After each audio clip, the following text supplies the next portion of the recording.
Salut à tous, c'est JB et aujourd'hui on va parler de ce qu'il vous plaît. Et oui, ça fait longtemps que vous la demandiez cette vidéo sur tous mes produits Apple, toute ma collection de produits Apple de 2008 à 2017. Tous les produits que j'ai acquis depuis cette date, je les ai tous gardés parce que je fais la collection, comme certains font la collection de timbres, de voitures, de journaux, d'art, bah moi je fais la collection des produits Apple. Et j'en ai vendu 0. Et certains me disent, mais mec, ça te sert à quoi de garder un iPhone 6S alors que t'as iPhone 7? Vends-le, tu te fais de l'argent au moins. Et bien comme tout collectionneur, non, c'est pas l'argent qui m'intéresse, c'est d'avoir le produit en général et la valeur du produit. Alors certes, c'est bébête, c'est débile, c'est con de dire ça, mais c'est pareil pour tous les collectionneurs. Alors en soi, je suis un tout petit collectionneur quand on compare à d'autres personnes, mais pour moi, pour mon humble niveau, je suis bien content de la petite collection que j'ai acquérie et que je vais vous présenter dans cette vidéo. Du coup, si c'est une vidéo que t'attendais depuis très longtemps, n'hésite pas à lâcher un gros pouce bleu dans la barre des pouces bleus, ça me prouvera que oui, cette vidéo je l'ai pas faite pour rien et que ça vous intéressait. Et je préfère vous prévenir avant. Tous les produits que vous allez voir n'ont pas été achetés en un jour, ils ont été achetés sur 10 ans quasiment. Du coup, il y a beaucoup de produits très chers, mais ils ont été achetés sur 10 ans, du coup c'est très large. Du coup, ne criez pas au scandale dans les commentaires s'il vous plaît. Avant d'écrire en commentaire, réfléchissez dans votre tête. On va faire catégorie par catégorie parce que ça sera beaucoup plus simple. Sommaire, s'il vous plaît. Chapitre 1. Les iPods. C'est le tout premier appareil Apple que j'ai eu tout début 2008. Il s'agit de l'iPod Touch de première génération dont je vous ai fait une vidéo spécialement sur celui-ci il y a pas longtemps sur mon premier produit Apple. Vous avez le lien dans la description si vous ne l'avez toujours pas vu. C'est celui-ci, c'est mon iPod Touch de première génération en 8 Go, ce fameux truc qui marche toujours d'ailleurs et il va très très bien. Là, il n'a plus de batterie, il fonctionne pas, mais il fonctionne de base. Ensuite, l'iPod Shuffle de 3e génération qui malheureusement a été oublié à New York en 2012 et vous allez voir que malheureusement c'est pas le seul produit que j'ai oublié aux États-Unis. Par contre, pour me consoler, j'ai gardé la petite boîte. Vous savez, c'est l'iPod qui n'avait pas d'écran et les seuls boutons étaient sur la télécommande des écouteurs. Voilà, la boîte qui est ici.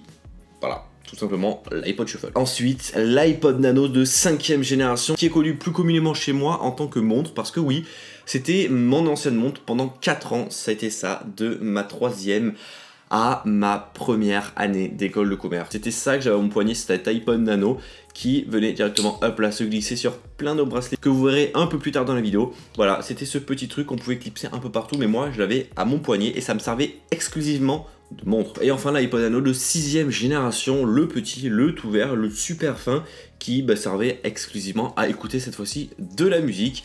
Et puis c'est tout pour les iPods. Chapitre 2, les iPads. Alors j'aurais bien voulu avoir le tout premier iPad qui est sorti en avril 2010, mais non, je n'ai pas pu l'avoir. Du coup je me suis consolé avec en 2011 l'iPad 2 que j'ai eu en blanc, qui était à l'époque un truc de fou avec iLife, avec les caméras, avec Photobooth, avec tout.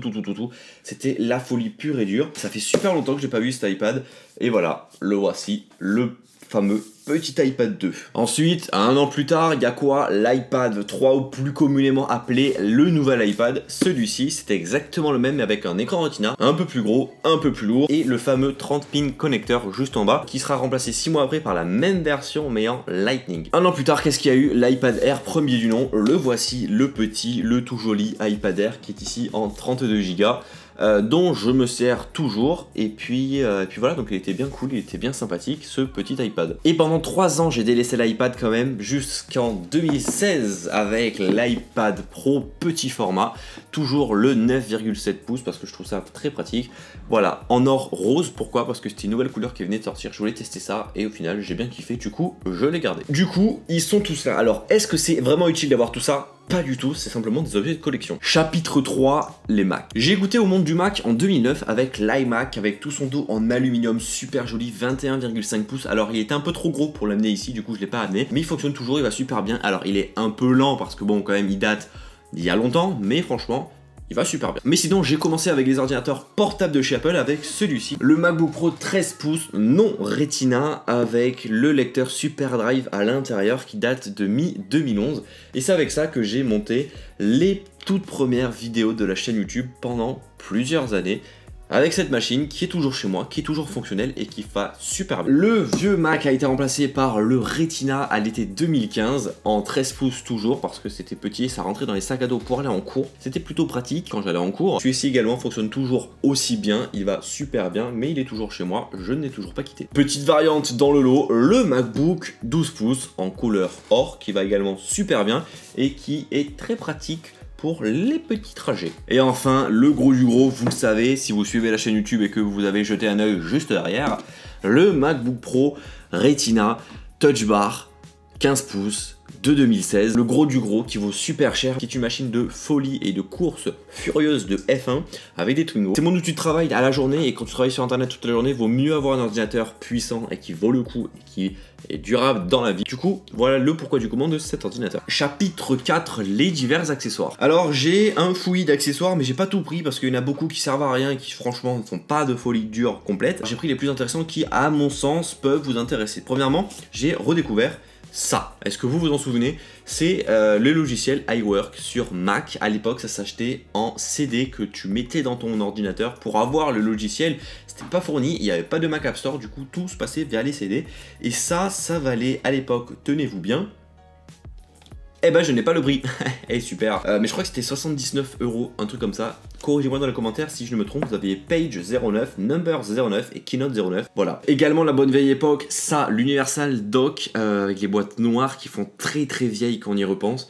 Donc dedans on avait le dock pour les iPods ainsi que la fameuse petite télécommande qui est là, qui m'a servi pour toutes mes présentations orales dans mes études supérieures et même au lycée. Je m'en souviendrai très souvent, c'est pour ça qu'elle est plutôt en mauvais, enfin elle est sale, elle est pas en mauvais état mais elle est sale. Voilà, ce fameux truc Universal Dock qui coûtait encore une fois, je ne sais pas parce qu'il n'y a pas le prix dessus, mais c'était plutôt fun. Toujours dans les boîtes noires, ça les écouteurs qui à l'époque s'appelaient Earphones. Ça a bien changé, donc with remote and mic, les anciens écouteurs Apple avant s'appelaient Earphones. On ne t'arrête plus dans les boîtes noires, alors on n'est pas dans des avions, mais presque. Ça, l'adaptateur secteur avec le câble pour les iPhones à l'époque. Même si aujourd'hui les iPads ont ces gros adaptateurs, à l'époque les iPhones les avaient aussi. Du coup les boîtes des iPhones étaient super hautes. Voilà, donc encore une fois, le noir chez Apple, ça fait super vieux. Alors là, ce sont également des boîtes noires, mais c'est pas tellement ça, ce sont des bracelets pour Apple Watch. J'en ai 3, bracelet pour Apple Watch, pour le beau lapsus. Non, ce sont des bracelets pour les iPod Nano ancienne génération. Donc il y a celui-ci, ainsi que ce dernier, qui n'est pas à l'intérieur, mais je sais pas où il est passé. Et celui-ci, précisément, je m'en souviens, je l'ai acheté à l'Apple Store de la 5e avenue à New York. Et il coûtait 24,95 $ en 2012. Un produit toujours connu aujourd'hui pour les iPads, les Smart Covers, j'en ai 3, voilà, tout simplement. Une pour l'iPad Air qui est plutôt classique, il n'y a plus la barre, il n'y avait pas la barre en aluminium.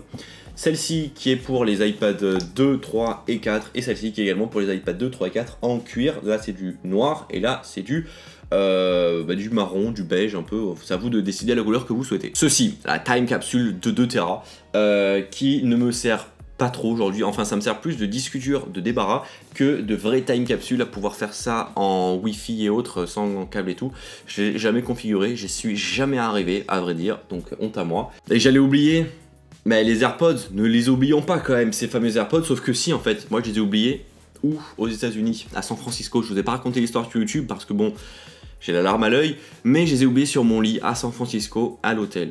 Boîte blanche sur lit blanc. Le combo parfait, je les ai oubliés, du coup. Il se pourrait qu'un jour, ils me les renvoient en France. Ça fait un mois que j'attends ça, je les ai toujours pas, du coup. J'ai la boîte pour me consoler. Chapitre 5, les Apple Watch. Le premier du nom est sorti en 2015 et moi je l'ai eu un mois plus tard parce qu'il y avait plein de problèmes de livraison. Et le modèle duquel il s'agit, c'est celui-ci dans cette fameuse boîte carrée qui fait quand même montre de joaillerie.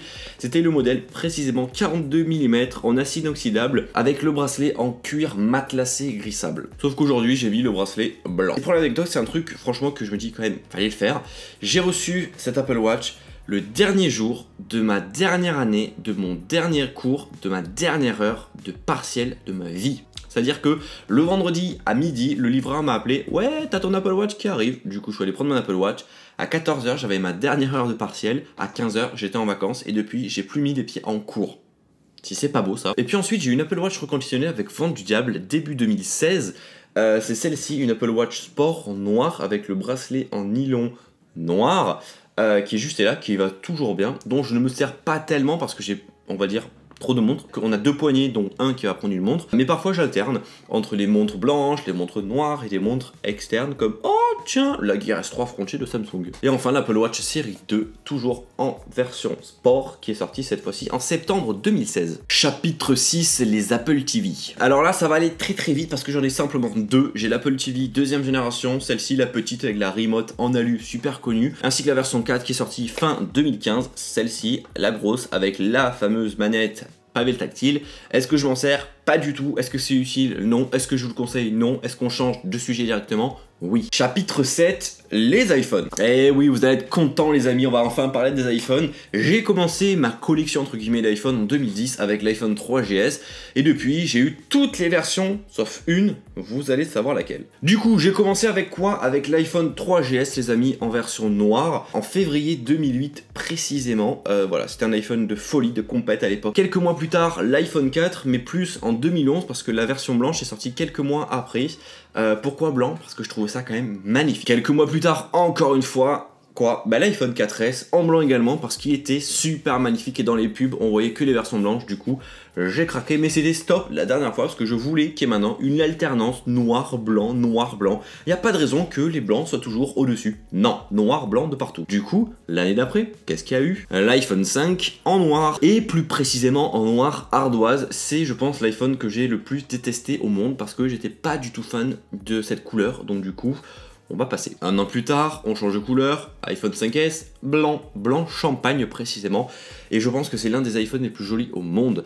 Ce design, franchement, c'était tellement réussi, ce champagne. Good job Apple. Qui dit iPhone 5S dit son petit copain, l'iPhone 5C. Et l'iPhone 5C en quoi? En vert, en noir, parce que tout simplement, il n'existait pas en blanc. Blanc façade avant. Un an plus tard, l'iPhone 6 qui a tout changé. L'iPhone 6 Plus précisément, en gris sidéral, même si là plutôt c'est en rien du tout parce que la boîte était super sobre à l'époque. Un an plus tard, l'iPhone 6S en champagne, donc en blanc. Un an plus tard, on arrive quand? Bah on arrive en 2017, l'iPhone 7 Plus et l'iPhone 7. Pourquoi en rose? Pourquoi en noir? Bah parce que le noir de G c'est la dernière couleur qui vient de sortir et parce que c'était l'alternance, souvenez-vous. Pourquoi en rose? Parce que la couleur, avouons-le, ça change de d'habitude. Chapitre 8, les produits rares. Pourquoi les produits rares? Parce qu'il y a certains produits qui sont soit en édition limitée, ou soit des produits qui existent que dans un certain Apple Store. J'en ai fait une vidéo récemment, si vous n'avez pas checké, je vais en parler un peu dans cette vidéo. Premier produit, c'est quoi?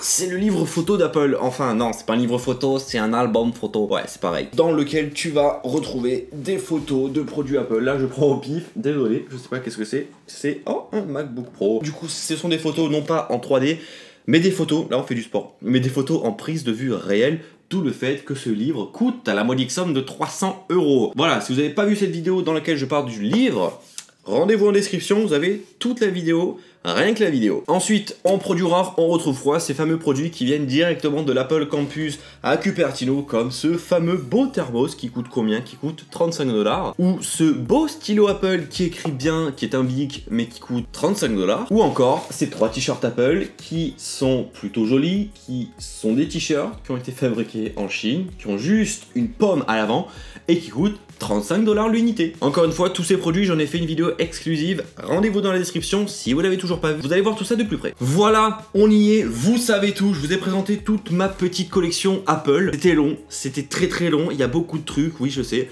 Mais encore une fois, ça s'étale sur 10 ans, donc ça se comprend. Enfin, ça dépend pour qui. N'hésite pas en commentaire à me dire, toi, ta collection Apple, quels produits tu as, n'hésite pas à tout me dire en commentaire, ça se trouve tu as des produits que je n'ai pas et donc je vais être jaloux. Et si tu détestes Apple, de une tu dois kiffer avoir mal parce que bon t'es resté jusqu'à la fin de la vidéo donc déjà c'est plutôt pas mal, je t'applaudis. Et de deux, t'as quand même une passion dans la vie. Du coup dis-moi ta passion dans les commentaires et on pourra discuter ensemble, parce que moi j'adore discuter avec vous. Du coup voilà, comme d'habitude, vous pouvez me retrouver où? Sur Twitter, Facebook, Snapchat, Instagram et bien entendu sur la chaîne YouTube. Tous les liens sont dans la description de la vidéo ou sur tous ces produits. Allez, bye bye.